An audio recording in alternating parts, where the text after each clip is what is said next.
Muy buenos días, Gastón. Te habla Juan Celes. ¿Cómo estás? Buen día, Juan. ¿Cómo andás? ¿Todo bien? ¿Vos qué contás, Gastón? Bien, bien, bien. Acá andamos. Te voy a tutear porque ya hace un montón que hablamos, así que... Y somos compañeros de equipo. Obviamente, por supuesto. No, contento, muy contento por la jornada de ayer de la noche, por la charla con Julio Bárbaro, me pareció muy interesante. Muchas verdades, ¿no? Sí, mira, en principio es un hombre que fue protagonista directo de la historia argentina reciente, ¿no? De los últimos años, o sea, una persona con 80 años, con una lucidez tremenda y con un protagonismo muy grande de la Argentina desde los años 60, ponele, tuvo gran participación en los 70 hasta la fecha. Así que siempre es interesantísimo escuchar a personas que fueron protagonistas directos, ¿no? de lo que nos pasó en la Argentina. Y como él decía, él vio como seguramente nuestros padres, nuestros abuelos, vio una Argentina totalmente distinta a la que lamentablemente vemos por estos tiempos, ¿no? Con una decadencia que ya viene desde hace unas décadas a esta parte. Así que, y otra cosa que rescato yo de Julio Bárbaro, entre muchas, ¿no? Pero si bien yo no simpatizo demasiado con el peronismo, al contrario, creo que es gran responsable de lo que nos pasa, pero es un peronista con una profunda autocrítica, y eso siempre es muy valioso, ¿no es cierto? No quedarse en dogmatismo, ¿no? No quedarse en ideas cerradas, sino estar abierto a escuchar, a intercambiar. Eso me parece también valiosísimo, sea cualquier persona de cualquier fuerza política, ¿no? El no cerrarse, el estar abierto. Bárbaro es una persona con la cual uno puede estar o no de acuerdo, pero con la que se puede conversar, y eso es fundamental. Vos sabés, Gastón, que yo lo estuve escuchando y la conferencia la fue partiendo, mi punto de vista. Primero dijo los mejores momentos de la Argentina y después fue diciendo cómo la fueron destruyendo a la Argentina, desde la época de Menem para acá, cómo se fue destruyendo por completo la Argentina. Sí. Él fue haciendo referencia como de a poquito, él se situó en los años 70 primero, dice, bueno, en los años 70 la Argentina era un país que tenía, y es real eso, un 5% de pobres, había ocupación plena, había problemas sí de violencia política, ¿no? Sobre todo en la época que él fue diputado por primera vez, entre el 73 y 76, era una situación bastante caótica, complicada, ¿no? Desde el punto de vista de cómo se hacía política en aquella época, ¿no? Donde la violencia era un instrumento, pero es real que hasta esa época la Argentina, el tema de la pobreza no era un problema, había ocupación plena, las escuelas públicas y los hospitales públicos funcionaban perfectamente, y era lo más normal que la gente fuera a la escuela pública o a atenderse a un hospital público. Y bueno, y después sí, obviamente vino la decadencia, y en eso son responsables todos los gobiernos, ¿no es cierto?, que vinieron de aquella época a esta parte. Obviamente, desde mi punto de vista, con la mayor responsabilidad del peronismo, porque fue justamente el movimiento político que más tiempo gobernó la Argentina, ¿no? Desde ese momento que empezó la situación de decadencia. Bien, buen día. Pero lo marca muy bien. Hola, buen día. ¿Qué tal? Buen día, ¿cómo andás? Como hombre de la docencia, usted, le quiero hacer una pregunta con respecto a cuál es su opinión, porque ayer el doctor Julio Bárbaro también hizo hincapié cuando hablaba de los sindicatos, en este caso el sindicato que nuclea a los docentes, comandado por este señor Baradel. ¿Cuál es su opinión al respecto? No, la misma que vertió Bárbaro anoche, es decir, a mí no me siento representado por un personaje de esas características. En la forma de plantear las cosas, en la forma de hablar, hasta en la forma de presentarse ante la sociedad. O sea, el docente tiene que educar desde distintos lugares, desde la manera que habla, desde la manera como está, cómo se presenta, ¿no es cierto?, cómo se viste. Desalineado. Hay un montón totalmente. de cosas que hacen a la formación. Obviamente, Baradel es la antítesis de lo que debe ser un docente. Totalmente de acuerdo. Pero bueno, lamentablemente está enquistado ahí. Yo no sé a quién representa, a muchos de nosotros seguramente que no, y tiene, bueno, obviamente un apoyo político muy fuerte que hace que esté ahí. De hecho, fíjate vos que en situaciones económicas mucho menos complicadas que esta, habiendo un gobierno de signo político diferente. Baradel planteaba paros permanentemente, y hoy una situación tan caótica desde el punto de vista económico, eso no ocurre, ¿no? Entonces, no defiende intereses de los docentes, defiende intereses políticos propios, ¿no? Esa índole. Bueno, volviendo a ese tema de Baradel, hoy tuvimos una charla acá, con un pequeño debate con Marcelo, que es una locura que todos los gremios tengan elección indefinida, ¿no? en sus gremios. Porque acá tendría que decir una elección, bueno, no recuerdo si son cada 2 años, cada 3 años que cambian el secretario gremial, pero más de 2 elecciones no podrían ser secretario gremial. Porque... Totalmente de acuerdo, sí. Sí, hubo intentos a lo largo de la historia de democratizar el funcionamiento de los sindicatos en cuanto a la elección, en cuanto a plantear imposibilidad de reelección para alguien que, viste que los sindicalistas, ayer lo decía Bárbaro, se atornillan en el poder y encima después se hacen millonarios, ¿no es cierto?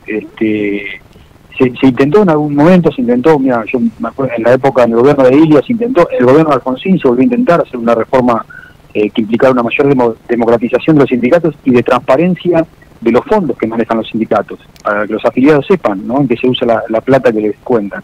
Y eso, bueno, obviamente siempre fue frenado, ¿no?, en el Congreso por la mayoría peronista en cada momento. Pero está clarísimo que si hay una institución u organización que actúa de manera corporativa y no está democratizada como corresponde, ¿no es cierto?, a una sociedad democrática, son los sindicatos. Y Baradel, yo ya no perdí la cuenta de cuántos años hace que está manejando los destinos de la provincia de Buenos Aires. Pero no solamente eso en la parte sindical, sino en el 2020, en la época de la pandemia, él tomaba las determinaciones con respecto a si había que abrir las escuelas, no había que abrir las escuelas. Era como una especie de ministro de Educación en la sombra, ¿no? Como asesor del ministro de Educación, sí, me recuerdo. Pero bueno, el licenciado Julio, no sé si lo dijo anoche en la conferencia o fue en una charla que tuvimos en el auto, dijo, estuve en una reunión fui invitado a una reunión donde estaban todos los secretarios gremiales. Me impresionó los autos que tenían cada uno. Me impresionó, dice. Mejores autos que multimillonarios, dice. Tal cual. Bueno. Está claro que los sindicalistas no representan a los trabajadores. O sea, obviamente están en una situación de un nivel mayor, ¿no?, una especie de oligarquía sindical que no tiene nada que ver con cómo vive la mayoría de los trabajadores que supuestamente ellos tienen que representar. Y Julio dijo ayer también, inclusive, que él conoce varios sindicalistas que tienen avión privado. Sí, eso lo estamos hablando.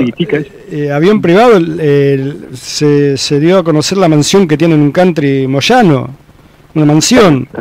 Entonces, yo decía en un momento, ¿por qué esos gremialistas, esos secretarios generales, no se juntan con los afiliados y le dan la fórmula para hacer tanta plata como lo hicieron ellos? Porque yo calculo que tienen que tener un sueldo igual, acorde al afiliado, o un 10% más arriba porque están representándolo, y semejante fortuna, ¿no?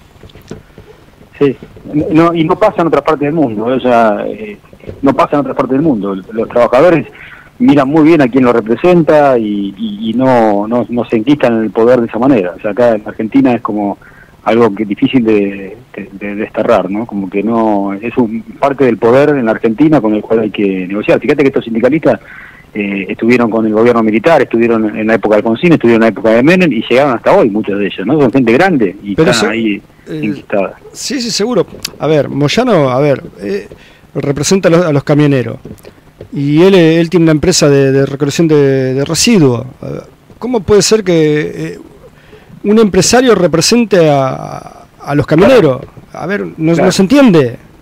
Está de los dos lados del mostrador. Claro. Por eso no se entiende.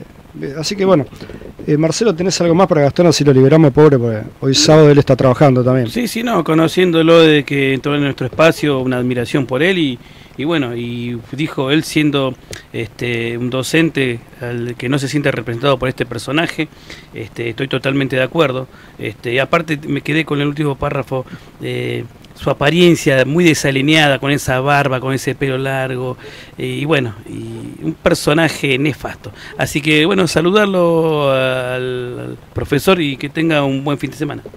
Bueno, si me permiten una cosita más que Sí. la charla de ayer, que me pareció interesante también, con la que coincido plenamente con lo que planteó Bárbaro. El tema de que faltan dirigentes que quieran ir por el bronce. O sea, tenemos dirigentes que lo que les interesa es el poder por el poder mismo, o sea, no con vocación de servicio. Él lo dijo muy claramente al principio y nombró, y coincido plenamente, que de los últimos presidentes, más allá de uno puede estar de acuerdo o no con sus políticas, obviamente tuvo muchos errores, pero él nombró a Alfonsín como el único de los presidentes de la democracia, del 83 en adelante, que realmente gobernó pensando en dejar algo, ¿no? O sea, que le trascienda a él, más allá de las cuestiones personales. Así que bueno, ojalá encontremos dirigentes de esas características, ¿no? Que quieran quedar en el poder, que quieran llegar al poder para después quedar en el bronce. O sea, quedar en el bronce significa que después, una vez que dejas tu cargo, podés caminar por la calle tranquilamente y que te palmeen la espalda y que te reconozcan y que realmente te vean como una persona honesta que hiciste lo posible por mejorar el lugar donde vivimos, ¿no? Los argentinos. Profesor, así que ojalá se pudiera recuperar eso. Lo que acabaste de decir, que el político pueda salir a caminar a la calle. Anoche nos pasó algo espectacular en la estación de servicio acá. Paramos para que tome un café, tome una gaseosa Julio Bárbaro, y era impresionante como la gente lo reconocía, lo saludaba, lo felicitaba. Y yo le decía a Marcelo, ¿qué político de hoy se puede sentar en un bar común, porque que la gente lo salude y lo abrace? Muy pocos, y fíjate que seguramente muchos lo fueron a abrazar, gente que quizás no es peronista, pero reconocen en él justamente que es un tipo transparente, honesto, que no se enriqueció con la política, que cuando se tuvo que ir de algún gobierno, porque él estuvo en varios, pero cuando empezó a no coincidir con las ideas que prevalecían en el gobierno, él deja el cargo, o sea, dejó varios cargos, cosa que tampoco nadie lo hace hoy. O sea, alguna vez hoy el que se atornilla en un cargo no sale más. No te querés salir más del cargo. Déjame exactamente, va acomodando sus ideas a lo que sea necesario para quedarse en el poder. Y en esto hay que reconocer a Bárbaro que él por ahí confió en determinados dirigentes y después cuando vio que la cosa no iba, el tipo se va.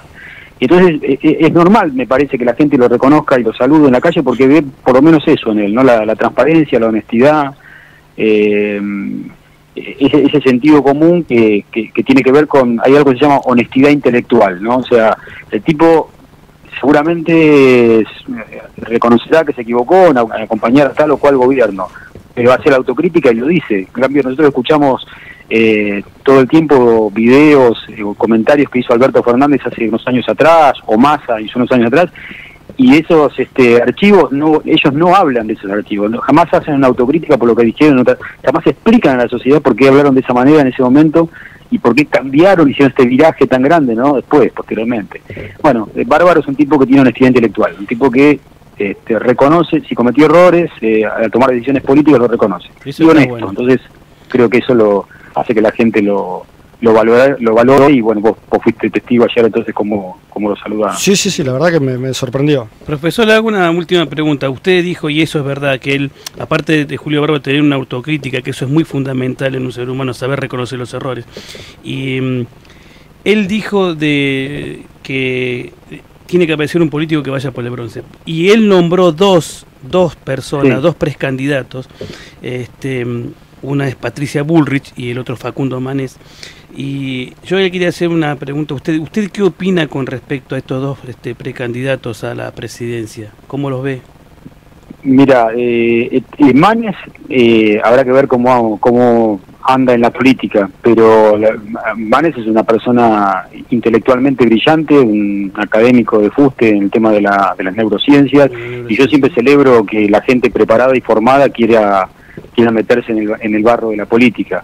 Y seguramente es un tipo transparente, honesto y que quiere llegar a la política para hacer un cambio en serio, ¿no?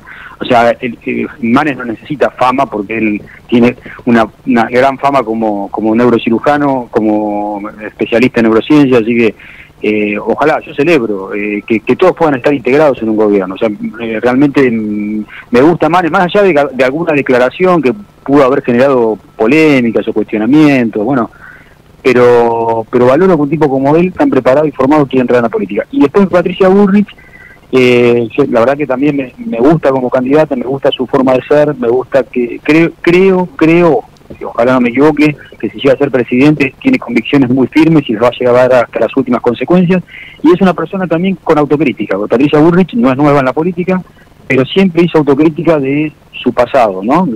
Hasta inclusive yo le he escuchado hacer autocrítica de su pasado como militante de la izquierda peronista en los 70, ¿no? De hecho, Patricia Bullrich militó en Montoneros, y obviamente está totalmente arrepentida, ¿no? O sea, es una persona, como decía el presidente Bárbaro, es una persona también con honestidad intelectual, o sea, que reconoció sus errores cometidos en la política. Y la veo con mucha fuerza, con mucha convicción de querer llegar al poder por el bronce. Además, pensar que Patricia Bullrich también viene de una familia de un apellido tradicional, de una familia adinerada, o sea que no creo que quiera ir a la presidencia por otra cosa más que justamente eso, ¿no? Para quedar en el bronce. Ojalá lo que dice Bárbaro sea realmente así. Me parecen dos personas valiosas las que nombró. Bueno, Gastón, un gusto siempre hablar con vos, y la verdad que me gusta escucharte, pero bueno, el tiempo lo tenemos cortito. Gracias por llamarme, me encanta también charlar con ustedes y compartir un rato de lo que vivimos ayer a la noche. Dale, un abrazo, que tengan buen fin de semana. Gracias, igualmente, Gastón.